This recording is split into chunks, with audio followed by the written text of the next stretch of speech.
Hey there, did you know that there are several different types of shoppers? Not everybody shops the same way you do.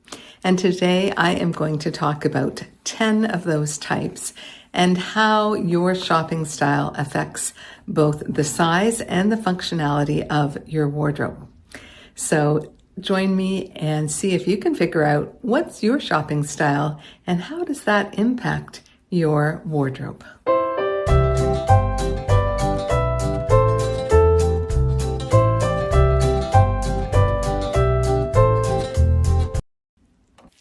So the other day I had a little bit of a crisis. I was getting ready for the day, went to pump my foundation and nothing came out.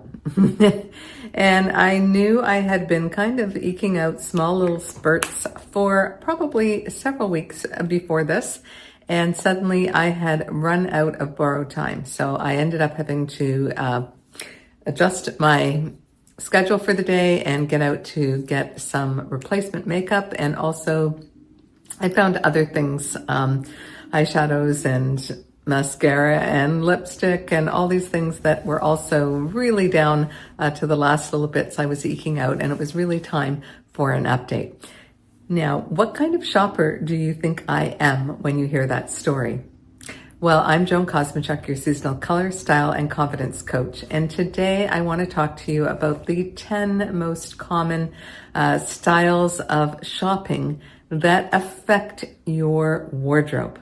So often we don't really always make the connection about the struggle we're having to get dressed in the morning and maybe having a closet full of clothes and nothing to wear, or not having enough clothes in the closet so that we don't have what we need to meet every occasion and every expectation we have for ourselves for the day. But often that problem starts way before, when we look at not just our style for dressing, but our style of shopping. And see if in this video you can identify your particular shopping style, and maybe you have one or two, and also how that impacts your wardrobe and what I would recommend for you to turn that around so that you can have a functioning wardrobe in the size that you need that's going to support you in your lifestyle every single day. The closet of an undershopper does not contain a well-curated minimalist capsule wardrobe. No, typically it contains a lot of stray garments, or orphans as I like to call them, that used to play well with others, but really don't play so well with others anymore, because that beautiful jacket that was part of a pantsuit has lost the pants. They got outgrown a long time ago and they never got replaced. That skirt is missing the blouse because it got stained and the blouse never got replaced. The dress that you love to wear for a party, you don't have the right shoes anymore, a heel fell off and you never replaced the shoes. That's what happens with an undershopper, because we think, oh, we'll deal with that later. We don't go out and replace missing items right in the moment. So what is the challenge for you? The challenge for you is to look at your wardrobe and look for those gaps, and then actually schedule both time and budget to fill those gaps so that you have a wardrobe that functions and works for you, where you can easily put outfits together. You're not always having these missing pieces that you think, oh, yeah, I got to pick that up one of these days. No, go make your list, see what you have to pick up, and pick it up this month. On the opposite side of the spectrum to the undershopper is the overshopper, where the undershopper has a very sparse wardrobe. The overshopper has an overflowing wardrobe. You're the type of person who doesn't just grab one t-shirt, you grab 10. If you have a favorite shoe, you buy an extra pair. Maybe you have certain things that you like to shop for and you just buy multiple and multiple and multiple of them. And then what happens is your closet is so packed that it seems like you have a lot of clothes, and therefore putting outfits together should be pretty easy. But it's not, because for one thing, it's sometimes very hard to find what you're looking for in all of that sea of clothing. But the other thing is that it's harder to identify wardrobe gaps. So when there really is something that goes missing in your wardrobe, you probably don't recognize or notice that thing is missing right away. And therefore, when you go to get dressed, you're like, oh, shoot, I no longer have, the right pair of shoes or the right belt or the right top to go with this pant. And you probably have a lot of some things and not enough of others, because over shoppers tend to shop for the things that come easiest to them, and just like the under shopper, forget about the things that are harder for them to shop for. So if you're looking for a quick reward in your shopping life, then you're going to tend to buy things that you enjoy buying and not necessarily shop for the things that you really need. So as an over shopper, it's time to pare down. Get rid of a lot of those duplicates. If you feel like you need to have a little in-store on hand, then bin them, label them, and put them away so they're not there in your everyday wardrobe, but you can draw on them as you need them without having to shop outside. You can shop from home.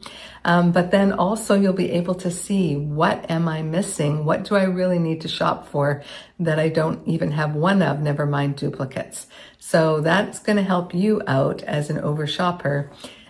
Try to expand your wardrobe shopping with the things you really need, instead of just buying the same items over and over again, or buying items without thinking about how they integrate into the rest of your wardrobe. Next up is the bargain shopper. And who among us doesn't love a great bargain? But you're the type of person, I've seen you there, thrift store day on 50% off. You only ever go straight to the sale rack when you go into a store. You really like to get something on sale. So you too may suffer from a wardrobe closet that is full to overflowing, and yet you have nothing to wear. Why is that? Because often you can't pass up a good bargain, whether it's an item that really is ideal for you or not. Maybe you bought those jeans thinking, oh, well, they're designer and they look so great, except they'll look way better when I lose 5 pounds. And so they went into the closet for that magical day when you would lose 5 pounds. You might have a sweater with a bit of a stain on it and you thought, oh, I could get that out, but you've just never really managed to do that or even take the time to get it out. So every time you go to get dressed, that sweater just kind of gets pushed aside, looking for something else that's ready to wear. So if you are a bargain shopper, I'm going to tell you to try to think about how much your money is going towards these bargains that are not being worn.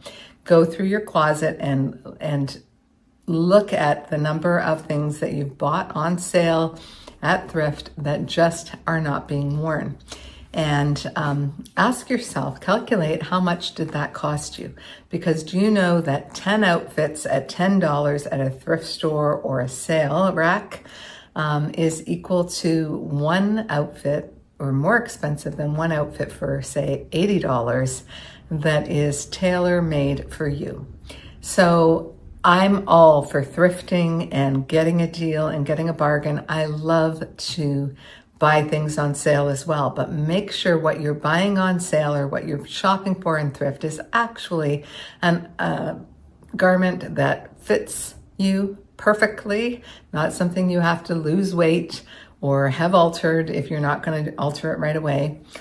Make sure that it's free from stains and other holes and things like that, unless you have a plan immediately to address that. And also make sure it's in your color, your style, and pare down how many things you buy, even from the thrift store, because an overflowing closet is not actually a functional closet. A functional closet has the clothes that you actually wear, that fit you, that are flattering, that are in your best colors, that are visually harmonious with you.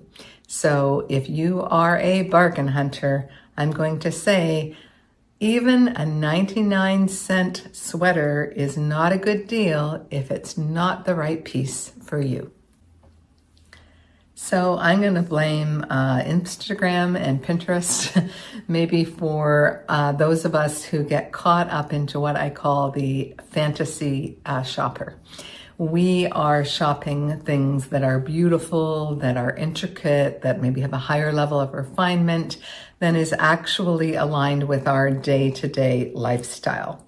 And so we have these gorgeous items for a special occasion, way too many for that, and not enough items for our actual more casual, less refined lifestyle where we're, walking the dog, taking care of the kids, just, out in the garden or whatever it is we're doing day to day, working from home. But we have this whole closet full of beautiful, curated pieces for elegant occasions, for parties, for corporate, but none of that really aligns with who we are today. So if you are a fantasy style shopper, if you tend to get wowed by seeing gorgeous outfits on people on Pinterest and Instagram, and yet that's not the level of refinement or the style that you can wear to support your current lifestyle, then it's time to kind of flip the switch and to start looking for inspiration for those clothes that actually fit your current lifestyle, the location you live, the job you have, and even the care that you can afford for those garments. You don't maybe want to be dry cleaning every day, and yet you've got all these beautiful dry cleanable garments in your wardrobe. So if that's actually your wardrobe, you really do have this glamorous lifestyle, that's great. But for the rest of us, we really have to be cautious not to buy things for our fantasy lifestyle, but to shop for our actual lifestyle. Number 5, this is the self-sacrificing shopper. And those of us who are on the receiving end of your shopping, oh, we love you. But it means that, well, all of your children have matching pajamas and they've got the latest styles and trends. They've got, your husband is like impeccably dressed to go to work, and you've got, beautiful things you buy for your friends in terms of accessories, and your mom, and you have this handle on shopping for everybody else, but then you ignore shopping for yourself. You don't want to spend the money on yourself because, you should spend that on your kids, or you want to buy something for your significant other, or your mom or your sister. But you need to put you first for a change. How about this year is the year that you stop shopping for everybody else until you have first shopped for yourself, so that you too have a wardrobe that is equally functional and equally fantastic as that of your children and your significant other. Okay, you're number 1 this year. It's time to take a look at what you need in your wardrobe. Number 6, where are all my social shoppers? The ones who just love to go shopping in a group. When you get together with your friends or your family members and you go shopping, you have a lot of fun. And what's part of that fun is making sure that you all go home with something, right? And this can lead to you buying a lot of things that you've been talked into by peer pressure, or maybe that just seemed more attractive when you were with your friends than when you actually get home. That pair of sunglasses that you think, what was I thinking? That t-shirt that's just like a little too loud for your personality.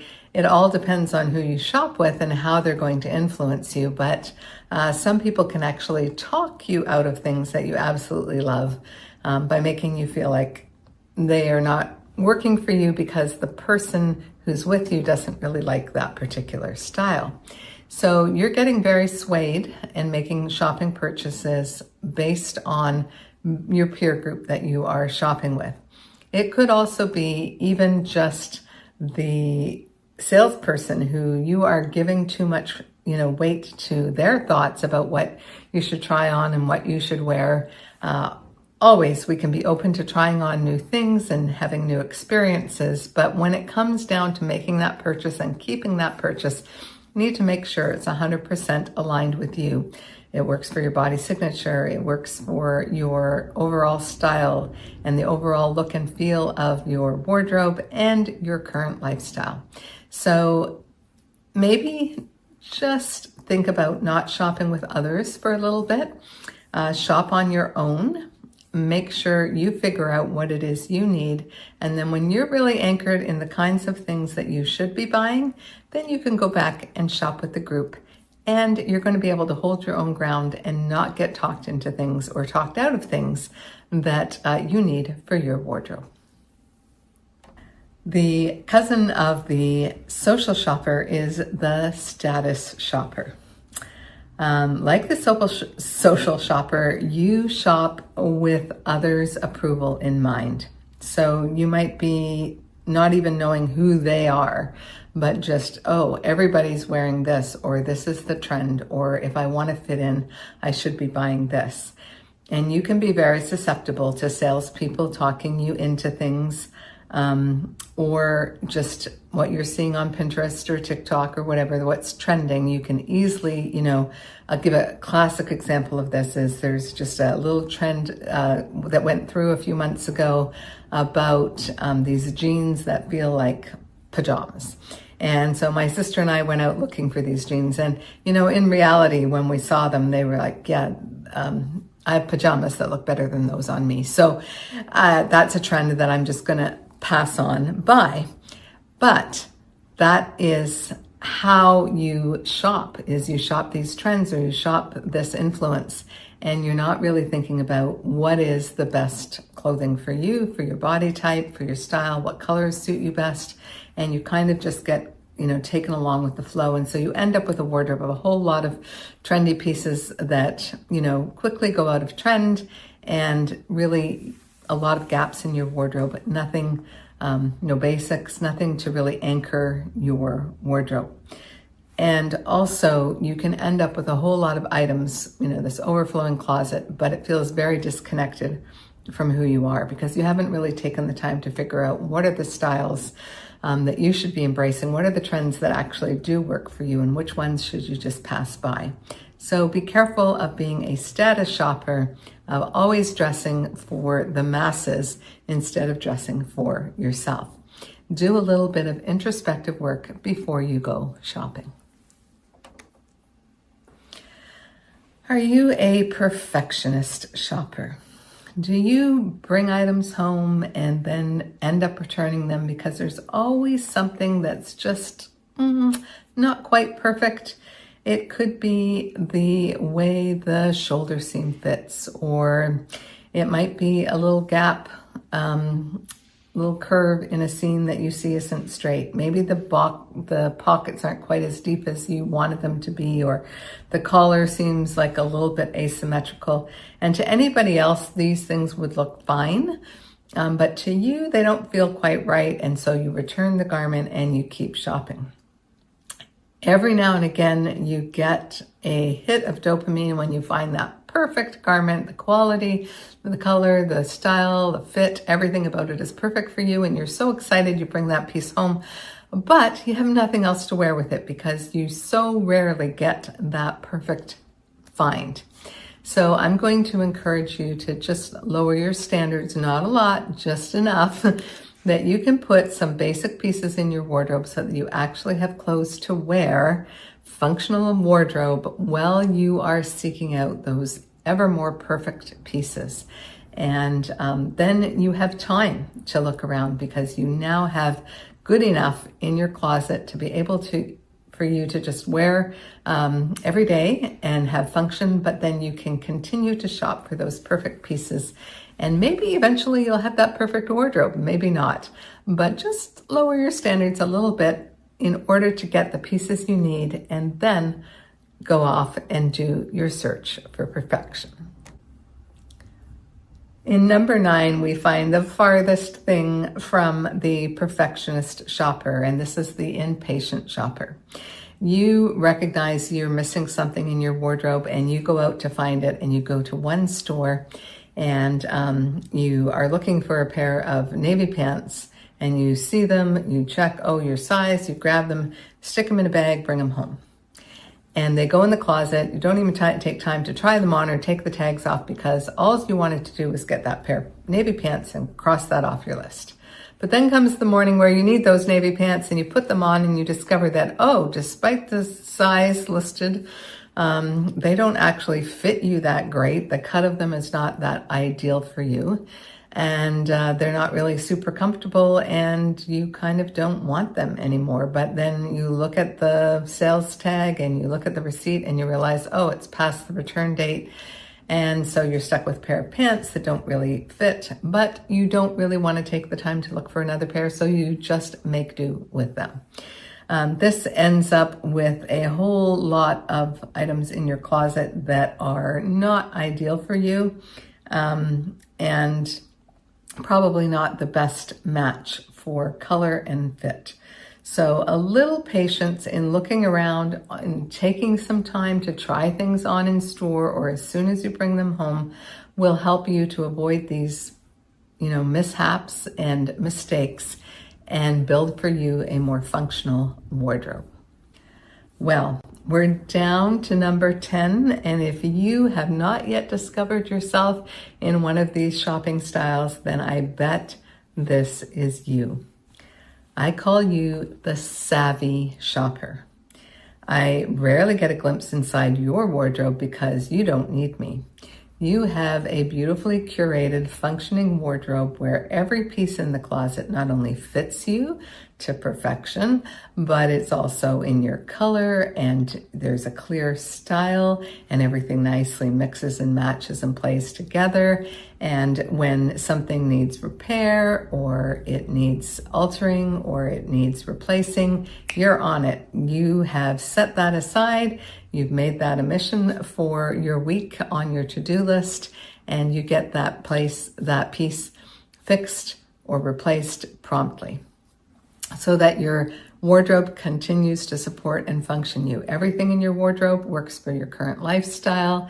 It works for your current body weight and shape, and it works for your seasonal color and style. And it just is so beautifully visually harmonious with you. You know how to shop. You have a lot you could teach the rest of us. But what we want to do as recovering other shoppers is to follow your lead and to start to look at our wardrobes really seriously, look at our shopping habits, see how we need to make some changes so that we can really curate the wardrobe that will truly support us every day. Get rid of those last-minute, desperate emergency purchases that we always regret, and enable us to shop at leisure with a budget in mind, and to know what we're looking for and exactly what we need, and to replace those things as they need replacing, get them altered or repaired or cleaned when that needs to happen, so that every morning when we open the door to our wardrobe, we are going to find exactly what we need to put together an outfit that will support us fully for the day ahead. I hope you have enjoyed this video. If you want to learn more about style and how to, maybe determine what your style is so that you can curate a wardrobe that's really aligned with you, click on my course below, Exploring Your Seasonal Style, and you'll get a lot more tips on how to identify the styles that work best for you. Then you can make that little correction to your shopping style, and together you'll be able to put together a fantastic wardrobe. Thanks for watching, and we'll see you next time.